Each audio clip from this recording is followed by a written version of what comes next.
Lions Club of ભરૂચના નવા પ્રમુખ સહિતના સભ્યોનો શપથ ગ્રહણ સમારોહ યોજાયો.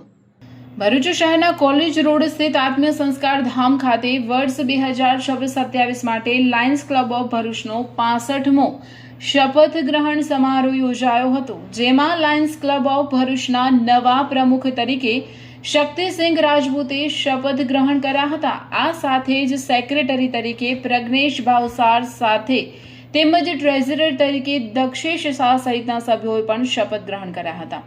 લાયન્સ ક્લબ ઓફ ભરૂચના ઇન્સ્ટોલિંગ ઓફિસર તરીકે પરિમલ પટેલે હાજરી આપી હતી. આ પ્રસંગે લાયન્સ ક્લબના ડિસ્ટ્રિક્ટ ગવર્નર હેમલ પટેલ, પ્રિયંકા જૈન રાવલ, સનાતન ધર્મ પરિવારના ગાદીપતિ સોમદાસ બાપુ, દર્શના તુરખિયા, જિગ્નેશ સુરતી સહિત મોટી સંખ્યામાં અગ્રણીઓ અને લાયન્સ ક્લબના સભ્યો ઉપસ્થિત રહ્યા હતા. मैं Lions Shakti Singh Ghanshyam Singh Rajput, Lions club of Bharuch president 2026-27। मैं एक तो सबसे पहले आप सबका स्वागत करता हूँ लायंस क्लब की तरफ से। दूसरा, हमारा सबसे बड़ा काम है लोगों की सेवा करना। ब्लड कैंप है, डायबिटीज चेकअप है और वृक्षारोपण से फूड फॉर हंगर है। उस सब के अलावा हमारे से कहीं भी कोई भी सेवा का कुछ काम होता है, हमारा पूरा लायंस क्लब सेवा के लिए सदा तत्पर रहता है। Thank you.